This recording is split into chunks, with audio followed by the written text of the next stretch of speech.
This is Jerry Diamond with How to Get Out of Babylon. Don't have my hat. Sorry. You're going to have to see my bald head. Alright. This is a subject I've talked about before. And what I'm talking about here is building altars and claiming land for the kingdom, for Zion, for the building up of the stone kingdom. And I've talked before, I don't know if they posted, who knows. We built an altar on a piece of property that we had pretty much no hope of getting. We got that property and paid it off within 1 year. 10-acre farm, just a lot of sequential coincidences. Gee, what an amazing coincidence. I call them G-Wax, G-W-A-A-C, exclamation point, exclamation point, exclamation point. Or 3 sets of 3 exclamation points. Okay, so anyway, a long series of coincidences. Guy tore the front of the house off, used it as a garage, lived in the mobile home. It was owner financed out of California. The couple that had bought it, a little corner of an 80-acre farm, died, left it to their kids. The kids sold it. The guy absconded with the trailer, took the pressure tank. Home was basically destroyed. Had been using it as a garage. Front of it was missing. So total value property with 2 ponds, 2 springs, 3 streams, corral, fencing, power, septic, circular driveway, terracing, shed, corral, stable. I think I said that anyway. $20,000. Paid it off in less than a year. So, I've expanded my horizons, of course, to the Ozark Plateau and claiming that for the kingdom of God, for the building of Zion, to a city whose builder and maker is God, one big gigantic city, one big gigantic fortress. And part of that was years ago I made a deal with a friend of mine, Mike.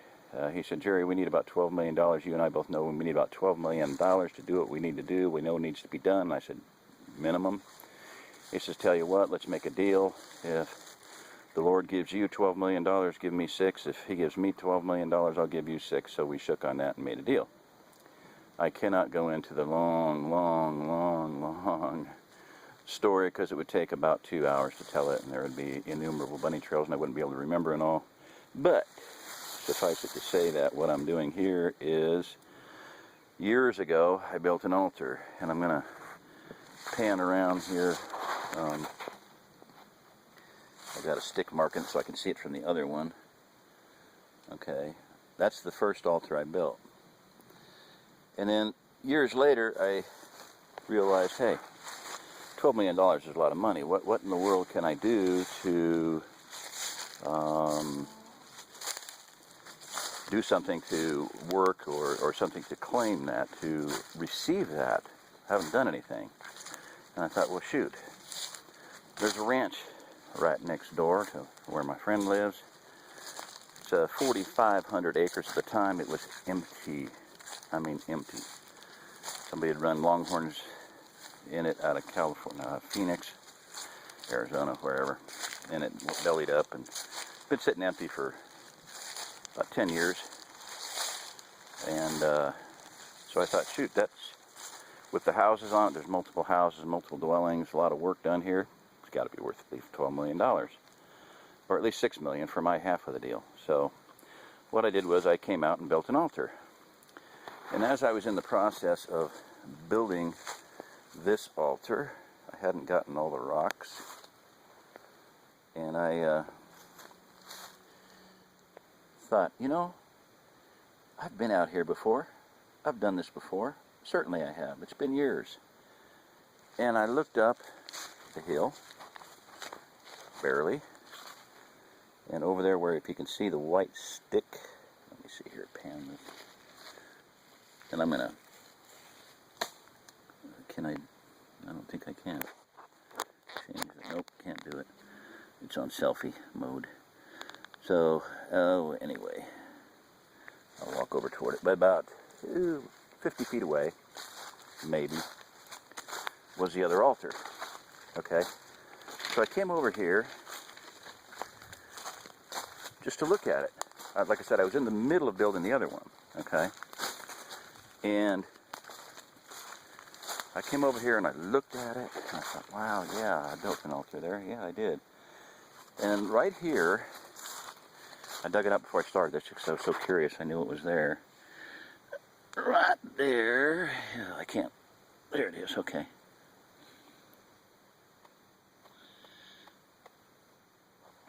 There was a diamond-shaped rock, shaped like the Ozark Plateau. So it was half buried. So I took it over here and I used it in the building of this other altar, the second altar. And they're logging in here. And there's a lot of believing families working for the loggers. Sawmill, the whole 9 yards. So I rebuilt this altar. And I did it so that the diamond-shaped rock with the east end marled off by the Mississippi and the Missouri River is up on top and visible, and the rock there up there represents the St. Francis Mountains, which are the peak of the Ozark Plateau. Now, you can read on Wikipedia, real simple to find. Look up Wikipedia, Ozark Plateau. It is a single mountain, a dome. And the peak of it is the St. Francis Mountains. That's the top, the peak. Okay, highest place. And it gets weirder than that, but maybe I'll do another one on that later. Oh, what the hey. Just throw this at you. This is weird, I know. The ancient Indian legends say that the Ozark Mountain used to be one mountain, and now it's two mountains. And that the mountain was split in the middle. Half of it, part of it went toward the north, and part of it went toward the south. For some of you out there, you're gonna, some little lights might be going on, or some interesting little ideas in your head. And you would be right. As far as who knows, time will tell. But around the Ozark Plateau, 4 rivers that flow out of it, another little clue, a little odd thing. I'm just saying odd, interesting, G-whack, gee, what an amazing coincidence. 4 rivers that flow out of it form a moat around it. Half of the water flows out of the Ozark Plateau, half of it flows from outside the Ozark Plateau, but look on Google Earth, there's an almost perfectly circular area around it, and that is defined by rivers, which are natural borders that have bridges over them. So, I'm not going to say any more on that. So what you have is a gigantic fortress about 50,000 square miles with a moat around it. I wrote an article some time ago called What are the Ideal Requirements for a Fortress to Withstand a Siege? And there were 6 things. I just pulled them off the top of my head, just based on a lifetime of reading. 1, internal protected food supply, internal protected water supply, internal protected energy supply, internal protected natural resources, and 5, internal protected terrain, which is not easily navigable by machines. And so you have those 5 things. Those 5 things have been here since creation. And the 6th one that I had come up with was enough personnel to man the fortress. And that's what's happening now. It has been happening for decades, but there will be an increasing trickle, stream, steady stream, river, flood, and tsunami of people coming here. Up to 50 million people. It's capable of sustaining that. No problem. Okay, so what I did by reconfiguring that is the Ozark Plateau, the southern edge of it. I got to get down there. Let's see if I can get my finger in there. There we go. Sorry about the movement. Right along here, I-40 runs right along there. And I want to get down there and look at that because of the craton. That is the craton edge. And if there was some major disruptions, water pressure, hydraulic pressure, this plateau could be scooched up. And there could be a gigantic wall here, 100, 200, 300 feet. I'm thinking pretty high. Along the, coming down here, 40 turns, look on a map, turns Highway 69, goes right between Dallas, Fort Worth. And a friend took me down there. He has had dreams and visions, so many dreams and weird, well, dreams basically. He can take notes in his dreams, remember them perfectly. He had a dream about an asteroid strike in the Atlantic. He was in a city on a hill, quote unquote. Every time he talks about it, he says, I was in a city on a hill. And it was intense. It was detailed. The jets of water went into the atmosphere, and flooding, torrential saltwater rain came down, wiping out everything. I've talked about that before.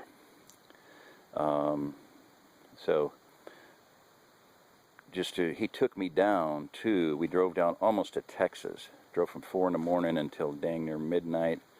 Got back, collapsed in the cabin where I was staying at the time, which I'm now locked out of. I mean, this life is so weird. So weird. Got my food locked in there, can't get to it. Got some today. Just bizarre. Just bizarre. The hand of the Lord through the enemy. Testing, trying, strengthening. Seeing if we'll stick. Seeing if we'll stay the course, if we'll endure. Read from Hebrews 11, the Hall of Faith, all the way through Hebrews 12, and look how many times endurance comes in. Passages are meant to be read as passages, and those chapter breaks don't really mean a whole lot. So read that. Read about endurance. We had a little wall plaque, a little mouse in a night suit falling off, and this lance is broken. It says, endurance. Get up and try again. Get up and try again. Well, I've been getting up day after day, and in heat and in cold and in just bizarre situations, bizarre circumstances, but I'm surviving, I'm enduring so far. And I intend to continue to survive, Lord willing. Be here for the Shemitah, the uplifting. So, uplifting. God has this nation, geography of this nation perfectly planned out for some interesting times, my friend, interesting times. Okay, so back to the subject of the Ozark Plateau, the Craton. Along 69, you go down there, I don't remember the town, we were so tired, and this friend of mine had the severe intestinal distress. Had to stop every little once in a while to relieve that. He could not let me drive because he would throw up. He just has the thing about, not being able to ride in the passenger seat. But anyway, drove from 4 o'clock in the morning to midnight, people, to show me the fallen bluffs on the Craton's edge. And where normally rocks are stratified horizontally, level like that, these bluffs were ka-chunk, vertical. They had uplifted, and the massive force had just dumped them over. I would love to get back in there. There was a road there, there was construction. We didn't happen to see the exit in time, just a side road. We could have driven along there and touched from the passenger window, touched the Craton's edge. Wow. Awesome. We're in for more times like that, people. I'm telling you. The geological construction of this country is set up for some massively interesting times shortly. Mankind, evil, greedy mankind, is aiding and abetting this whole situation with fracking. They're fracking the Craton's edge. They're perforating it in multiple places. It's a deliberate plan. Can't be accidental. They're fracking right into the freaking magma chamber under Yellowstone, fracking down toward it. There's a second magma chamber discovered which will fill 11 Grand Canyons. 11 Grand Canyons. Look up the volume there. I don't know how big it is, but it's pretty big. Okay. Actually, 11 Grand Canyons would be, I don't know. Across the face of Mars, there's a canyon that is 1/3 of the diameter of Mars. So any of your any people who have seen those videos and presentations about a flood, Noah's flood caused the Grand Canyon, nope, it was an electrical discharge from a close planet or an exploding planet that maybe formed the asteroid belt. Anyway, electricity does amazing things. Take a plasma cutter and ground it into some dirt, put a ground rod down below the dirt, and run the plasma cutter across that, and you will see a Grand Canyon. So, no question.